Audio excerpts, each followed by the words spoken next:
much to the three speakers for providing very interesting information that I hope will spur a good discussion and for keeping to time.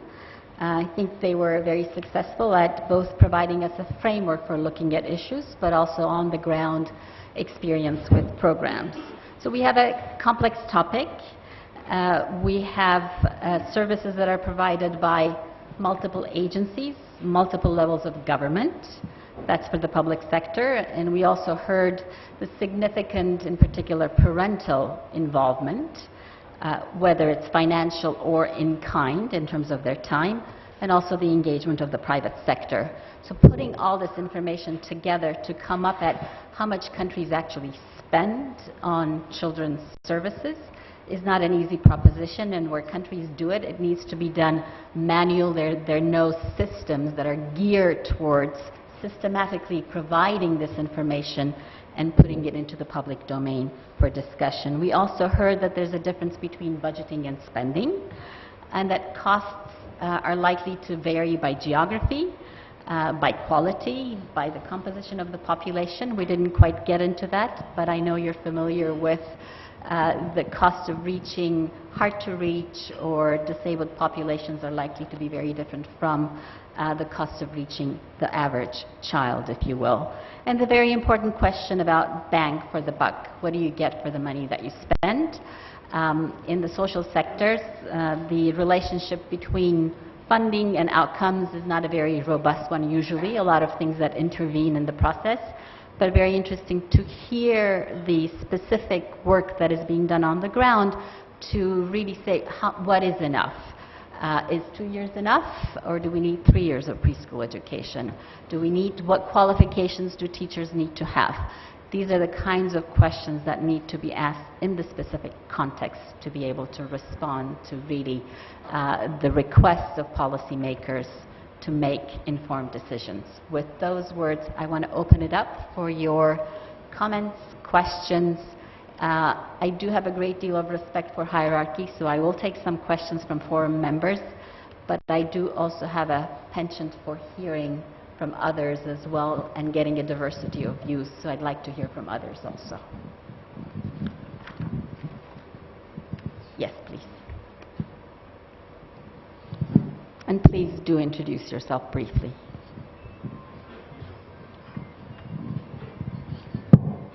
My name is Ahmad Jepsen. I'm a civil servant who's worked in the human development sectors, education, health and nutrition at the national and state level in India. In fact, it's also a bit of an overlap with the previous session and the points that Enakshi made. There are a few policy issues. There are also a few institutional issues which I find recurring in every presentation. When Anit was sharing the PowerPoint slide on how the child is compartmentalized into so many departments. Social protection is important, early childhood development is important, nutrition is important, schooling, health. How, again, in Akshi's slide, which she didn't want us to see, and the kinds of services required to ensure. I think I relate it also to what Sumit Bose was trying to say in the morning. I mean, clearly, the point that Enakshi has made in the Indian context of the 0 to 6, and in many ways the neglect of the 0 to 6 because of policy choices that we've made. Preschool is not a part of the school system. It is a part of another department. Now this is a fundamental issue which has been repeatedly raised. There have been proponents who are very strong, no, 0 to 6 should not be broken into two parts. The issue is not about breaking it. The issue is where do you locate preschool learning? Because clearly this is throwing up challenges and problems. That's an issue I'd like to frame. The other is, I think when Sustainable Development Goals was being talked about by Jan in the last session and also in this session, I think it's time that we looked at human development differently. The problem is that we are compartmentalizing it so much that at the cutting edge level, the person for whom we wish to work does not know 9 entities. For ECD, we want a separate committee. For literacy, we want a separate committee. For nutrition, we want a separate committee. For education, a separate committee. It's time we went on to a common institutional platform of human development. Because again, if you want to monitor outcomes, outcomes in education are linked to nutrition. Outcomes in health are linked to nutrition. nutrition outcomes are linked to education. So I think all these issues, I raised the issue and I asked the panelists on common institutional platform of human development as the engagement platform with communities for a whole lot of investments, because it has potential for improving efficiency, effectiveness and outcomes. And the second issue, which is a policy choice, the 0 to 3 needs a very different focus. What is the view, I'd like to know from Enakshi, on the 0 to 6 coming in the way of more effective policies for the 0 to 3? Thank you. Let's get a couple more questions if we can, and if you can be brief in your remarks, then we'll get more. Anybody in the front? Yes, please. I'll come back.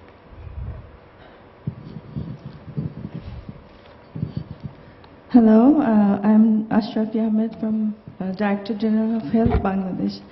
Well, I was interested in Ms. Ballotta's presentation. How do you allocate the money related to the quality indicators? Since you are the donor agency, does the governments you work with, do they have a say in determining the quality indicators, and how do you really measure the quality indicators? Thank you. Yes, in the back, please. Further back, yeah.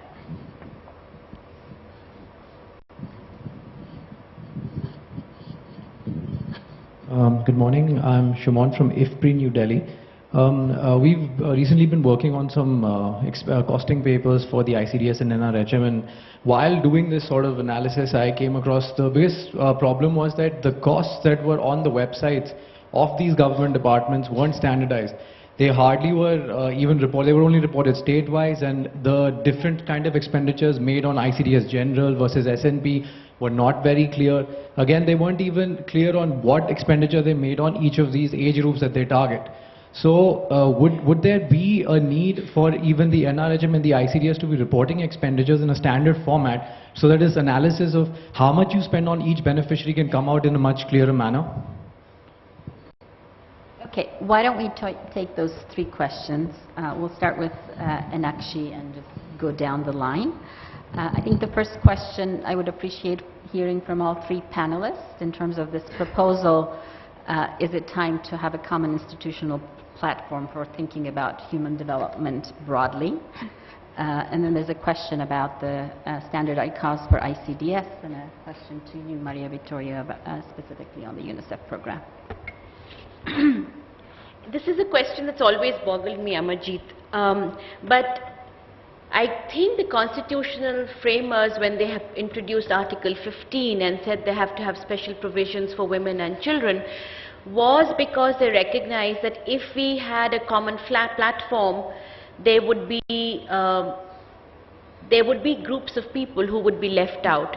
So how do we, my question therefore remains, how do we include with affirmative action and yet mainstream? You know, that's where we, and to my mind, yes, I would think finally it is decentralization where it all converges. And just to give you an example, HUC is implementing a project completely on a different thing on child marriage and on prevention of child marriage, and we are experimenting with just that, is to strengthen the local self-government systems and to hold them and to empower the communities to hold the local self-government systems at the district level and the block level and down to the, and we find that that's where the convergence is. The local tehsildar or the block official doesn't say this is this hat I'm wearing and this hat. It's at the state level that, so somewhere I think that's where the common human development platform, to my mind, can be located, and it's a thought that I would leave to you. And yes, in the child rights framework, we always talk about age-specific investments and age-specific interventions. And when we break groups into 0 to 6, 6 to 14, we somewhere miss out on the specificities of certain age groups. 0 to 3 definitely requires a different kind of intervention than the 0 to 6, and from the 3 to 6, who require specifics. But because they've all as a category got left out of the right to education and thrown into the WCD ministry, we are facing this kind of a problem at the moment, where WCD is also looking after the educational needs of the entire 0 to 6, along with the 3, and they all club together in the same center with very poor infrastructure. Here is also the whole thing of implementation somehow, of how people are trained and what do they see. I think those are also issues that we need to look at. Thank you.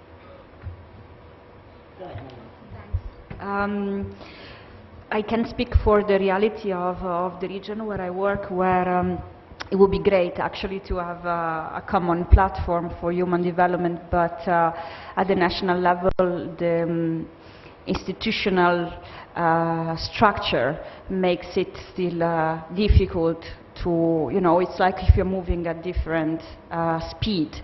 So to come back to the questions of Caroline this morning of what we do now where there is no financing, I think the opportunities in the existing sectors, in their being sectors, having a sector budget for making sure that young children are taken into account in the agenda of today, looking at tomorrow as an opportunity to have this common platform.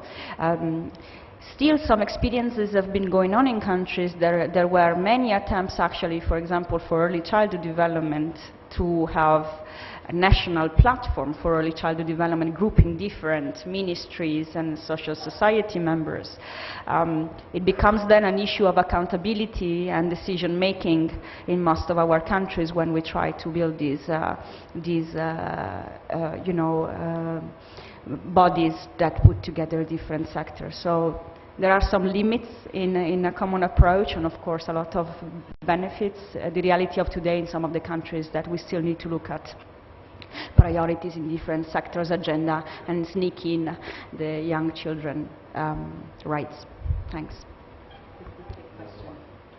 Sorry, I still have to complete. Sorry, I completed the other questions. Well, thank you. For the questions related to the UNICEF program, thank you. I didn't get into the details of the process, but I will be happy to discuss later more. The reality is that the tool that is used to assess child outcomes is designed at the national level with the Ministry of Education and the Institute of Statistics. The questions that are in the tool are really localized and are different. The early learning assessment that we are finalizing in Niger is different from the one that we did in Togo. You have different questions included on the basis of the inputs from the preschool direction and civil society. So it is not designed at the top from UNICEF or other organization. It is really built at the national level through different meetings and forums with the Ministry of Education and other stakeholders. Thank you. I can trust Dr. Sinha to absolutely have the most difficult spin-like question that can be thrown at the panel. I think one of the things that when I looked at the program, it was this is a forum on investing in young children globally. So obviously the common platform approach is something that we haven't just to get out of that sector, and therefore in my mind I think the common platform emerges from whom do we invest in, and there it's a child-centric approach. I mean, it's the child. I mean, and all the divisions that we do are basically administrative divisions. If we look at ASAR, the annual status of education report, more than 50–60% of children are in school before they are 6 years of age. They are in school at 4, they're in school at 5, they're in school latest by 6. So it is actually something which is it's a cost to the system, and there are inefficiencies that are built in as soon as we get away from the common platform of having a child who is school, and we do all these school readiness assessments and everything. From the public finance approach, I think there is huge scope for convergence of programs and monies. I mean, the classic case that all of us who have been in the field have seen, that there are two gruels, khichdi we call it in India, dal with rice, and one comes from the ICDS self-help group and one comes from the education self-help group. Self-help group is the same. They're just making the two different khichdi's because they're getting two sources of money. So in a sense, there is so much of efficiencies that can be had from a common platform. And you know better than anybody, sir, that what is the challenge of implementation of two different schemes in one particular service delivery point. There was a question about costs. Yes. I think that's a very pertinent question, and that relates to this common delivery platform. As soon as you try to apportion the costs into different silos, you are going to run against this wall of what is exact cost and how do you measure it, because these are joint products. So in a sense, until you can disentangle those costs, and the only way you can do that is either through a very, very randomized sample which you go only to focus on particular aspects of nutrition, for example, or you use the government data which apportions the costs accordingly. But it's very difficult at the service delivery point to differentiate the two costs, and we can discuss more about it offline. Let's take another round of questions. I was hoping to have some questions from outside the room. So for those of you who are watching, if you do have any questions, please do submit them. We have people that are monitoring the web. Let's turn back to the room then. Yes, please. Could we have a microphone? Yeah, we're talking about convergence and how to have a common institutional platform. I just wanted to very briefly share the experience of the project that Mr. Sumit Bose mentioned in the morning, the project Mashburn, which was done by the World Bank with Gandhi Foundation when I was there. In that project, what we did was the funds were flowing from the central government to the decentralized entities under these silos of health, nutrition, education. And the main initiative in that project was to utilize them in a convergent manner at the village level. So it was the entire funding was done through village plans for children rather than village plan for health, education and nutrition for children.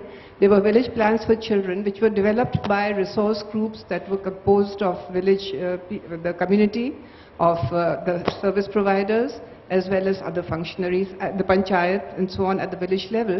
These plans were coming up to the district level, and the fund flow was coming in the three silos from the government of India or from the state government, and they were converging at the district level. So at the district level then, they were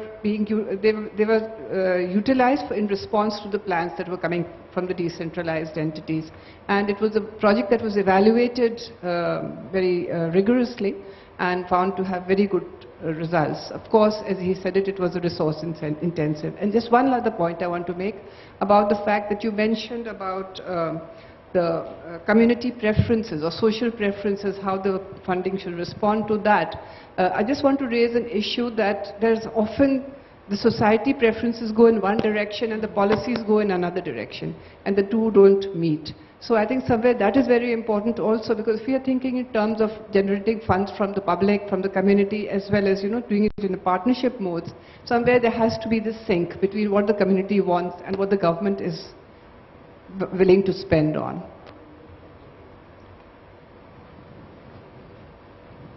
Okay, I have two people here, Jan as well as the gentleman there. Yeah.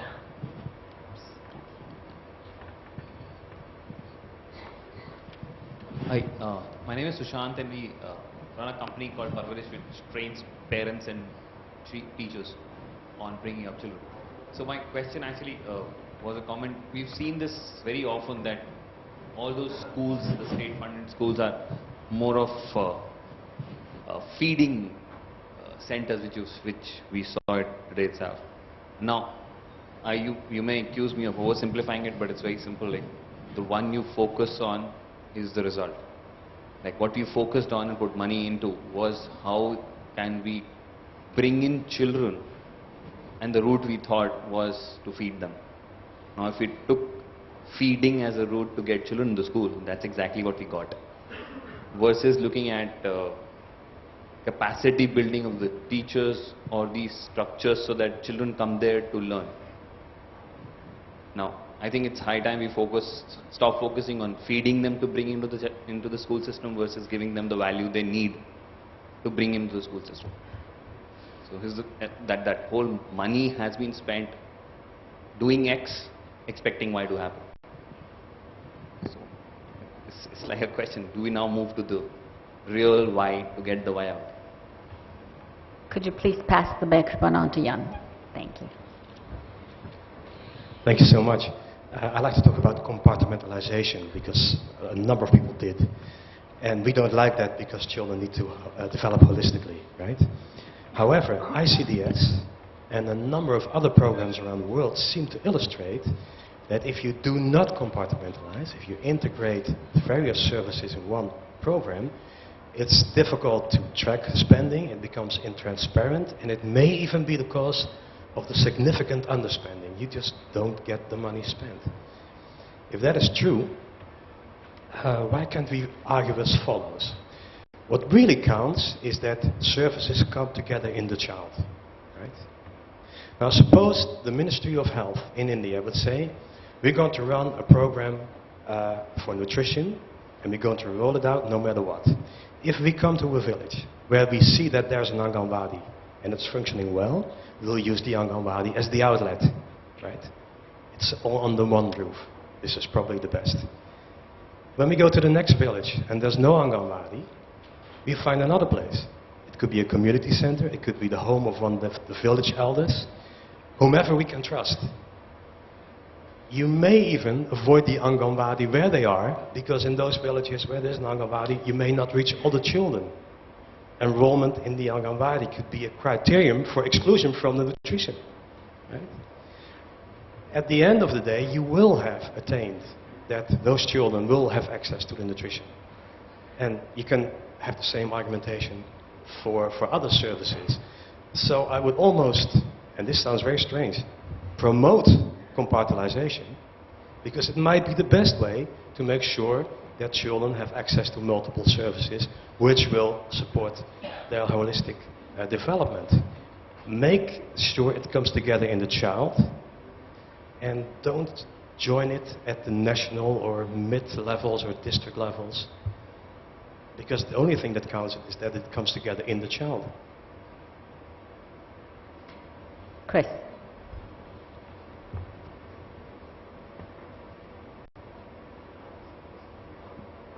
First of all, just to thank whoever put the program together for putting the costing early on. I always find that the costing gets stuck on at the end as a sort of little bit of an extra that someone must go off and do as a technical exercise. And so it's very nice to see it early on. And it's related to that I wanted to ask the panel for some reflections. I wanted to differentiate between two types of costing. So there's costing what is, so how much are things currently being spent, and there's costing what should be. So what are you planning to do, and how much will that cost? And maybe to just reflect on your experience in the latter. So we've heard a little bit about the costing what is, but a bit more about how one brings in the program people to discuss what should be. I think I might be looking for some group therapy here, because having done this myself, I find that the program people tell you, this is what we want, which is always entirely non-specific. They don't want to make any of the difficult decisions, and they want to leave it to accountants and economists. I'm not quite sure of the logic around there, that we must decide how many home visits people get, or how well staffed the center is, or how, you know, the detail is never specified. And so maybe just to bring it to a very concrete example, is that, you know, for example, we keep talking about equity. We're saying we want equity, we want equity, well, equity of what? So if you want to say equity of access, the costs associated with making sure that everyone has equal access to a service are one amount. If you want to say you have equity of outcome, then you'll have to divert resources very heavily towards those in the most difficult circumstances, and you'll have an entirely different cost structure. And so this is not something that we can leave as a technical exercise. I'm just wanting your reflection on how to bring in the program people, the policy people, the decision makers, those who are involved in making these value judgments and setting the detail into the process, so that costing isn't seen as a sort of technical add-on exercise. Thanks. Great, thank you. Could I have a show of hands as to how many others have questions? Okay, so we'll try and see if we can do another round if we're efficient in taking these questions. So let me start at the other end. A lot of questions on institutional structures of delivery, and then an implicit assumption that financing will have to follow that. I just want to throw out also that there is the alternative, which I guess we'll get into in the next session, of providing financing to the demand side and making decisions based on what households themselves would value rather than putting funds into the delivery mechanisms. Go ahead. Yeah, I mean, thank you for a fantastic set of questions. I think the feeding learning, the dichotomy, obviously there are two costs associated with, one with the feeding, one with the learning. If we look at what our school feeding program, the big midday meal program, has achieved or has not achieved, I think it has achieved in the beginning, initially a huge jump in the enrollments coming, and especially in the poorer areas. It still does, but there is a shift after 4, 5, 6 years in the mindset of people or parents to start sending their children to places where they can learn, not where they can feed, right? So in a sense, it is also a question of time.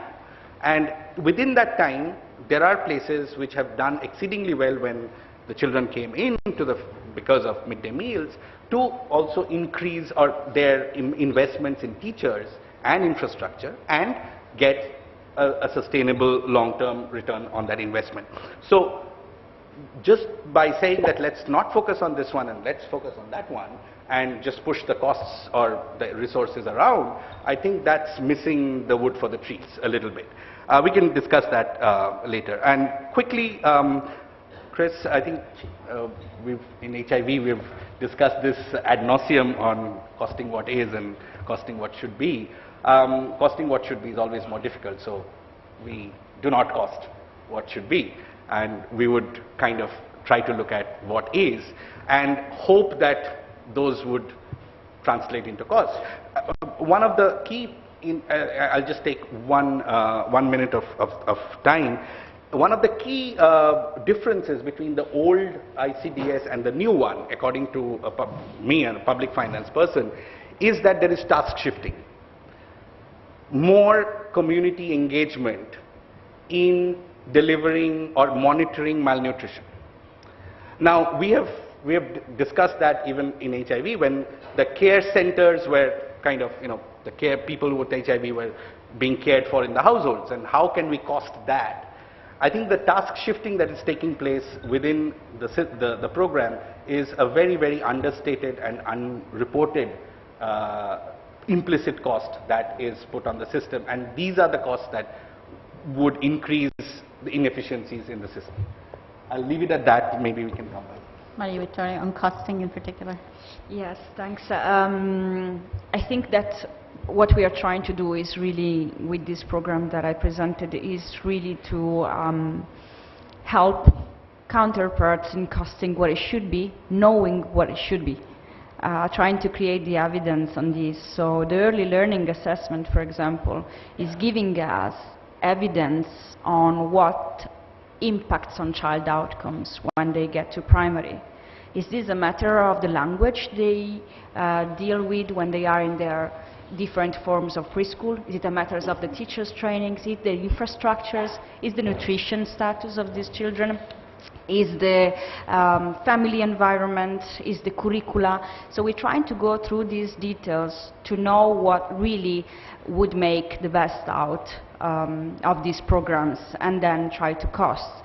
The reality in some of the countries is that when we are approached as international organization, as partners, from the Ministry of Education, for example, the Ministry of Education himself is very much passionate about ECD, and he says, I want to go from this current 3% to 50% in the next 10 years. And I really want to go there. And this is doing the costing of what it is today, but we don't know the cost effectiveness of the programs that exist today. So this is a preliminary stage we need to support countries in, which is defining the different forms of early childhood services that exist and their actual effectiveness in terms of the outcomes we are all looking at, which are related to, overall early childhood development, and specifically on school readiness, and help these programs being effective as they should be in the future. So to do this, we need to look at all these details. I mean, what our experience is that what we are doing is really helping out, defining what it should be and costing what it should be, and being realistic as well, you know, and supporting the view of the counterparts in terms of being ambitious, but also having the costing model including the reality of the financial resources available and the financial resources expected, the feasibility of having some financial participations from the communities and from the families, you know, having it clear that on theory it can be easy, but in reality this financial availability is not always there. So, thanks. Enakshi. Very quickly, Vinita, I do agree that community preferences versus policy is a very important issue, and we must take community preferences into when we make our policy. But just to add a caveat that we must ensure that because communities are often very exclusive and discriminatory, so how do we ensure that they are the policies are inclusive, and how do we make sure that it's, you know, that balancing is done? Secondly, we are talking, the real why is very important. Excuse me, I don't know your name, but the real why to your question is very important. But we are talking about 48% children who are malnourished, and I don't think they could be learning if they're hungry. So I think that's the perspective we need to keep in mind when we make the shift from a feeding center to a learning center. And with Jan, the answer I think was Vinita's answer. If we keep the child in the center, I don't really care whether it comes from multiple services or one platform. But can we make sure that the child gets all these services? And that's where the problem is happening, because we are dividing the child into many segments rather than the programs into many segments. And in terms of costing, and I would really like this group to be able to help me do this, what are the standards we are looking at? Because we don't do standard setting, therefore we can't do costing. What are the standards we are looking at? The minimum or the maximum or whatever we call it, but there has to be some kind of universal standards that we set for ourselves, which then determine what services the child must have. Therefore, for that, what is the quality of capacity building of the caregivers that we're looking at, and therefore what kind of training they should be, what is the infrastructure, and then that's when the costing happens. But we don't do it like that. We just go, okay, now 2%, next budget is coming, let's increase it by 3%, and then two children get left out. So the standard setting for me is a very critical exercise. I'll take one burning question if there is one. 3 burning questions. I see 2 hands. 3. Where's the third? There, at the corner there. Oh. Are they really burning? You may not get answers. You may get your questions in, but perhaps no answers. All right, let's go. As long as you're willing to sacrifice your lunch. Thank you very much. Mine is really, really bad. I'm Florence Baingana from Makerere University School of Public Health. I'm a psychiatrist and public mental health specialist. And I'm really excited to be here and to hear all these excellent papers. But I think my issue is this idea of investing in children as a trajectory to positive outcomes, I think somehow is missing one piece on what exactly to invest in. So I thought this session here would talk what are the different components that we're going to invest in if we are thinking of a package, and maybe define an essential package. And this is where I make the case for investing in mothers' mental health, as well as the health of children in a promotive as a promotive intervention, rather than waiting for them to express some of the disorders that they may express as a result of some of the very many vulnerabilities we heard about, such as orphanhood, HIV, violence, malnutrition, poverty. I think it would be wise to invest in children. I also would have wanted to hear a little bit about how to adapt Western models to low-income country situations, especially in community settings. Next, there was, in the back there's a lady. Hello, I'm Geeta. I work with CARE and international organization. I pick up where Dr. Mukherjee left, what is cost and what should be. I think we need more detail on that to understand, especially for a country like India, where we're still struggling, what is the cost, what should be the cost and what is cost. My actual question is related to integrated programming. What I really wanted to understand from the panel is integrated planning is a more effective way of addressing ECD. Are there evidences? Or is the sectoral approach is a way to look at? If we say that there is a integrated programming is a way to address ECD or to look at the finance, at what level integration needs to happen from a finance perspective? The related question is, I think that's all. Thank you. There was a third person, back there, and that'll be it. Burning. Yes. Hello, good afternoon. I'm Bindu Gopinath, Department of Social Justice, Kerala. So I'd like to ask about this. Neuroscience has shown evidence regarding the importance of ECCD and the first 1,000 days of a child's life. And our government also has recognized that, and as part of restructuring of ICDS has invested in a lot of money. But when ICDS has got a big role to play in India with regard to this. But when ICDS functionaries are used for non-ICDS work, isn't this an indirect way of diverting funds and a child rights violation? Can the forum take up this issue in a strong way? Unless that is done, how much amount of work we put in, it will never show results. Can the forum comment on that? Okay, 10 seconds, sorry.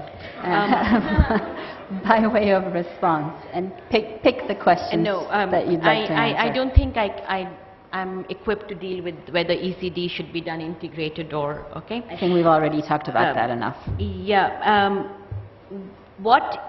the fact that we are not in, the fact that what you're saying shows that we are not serious.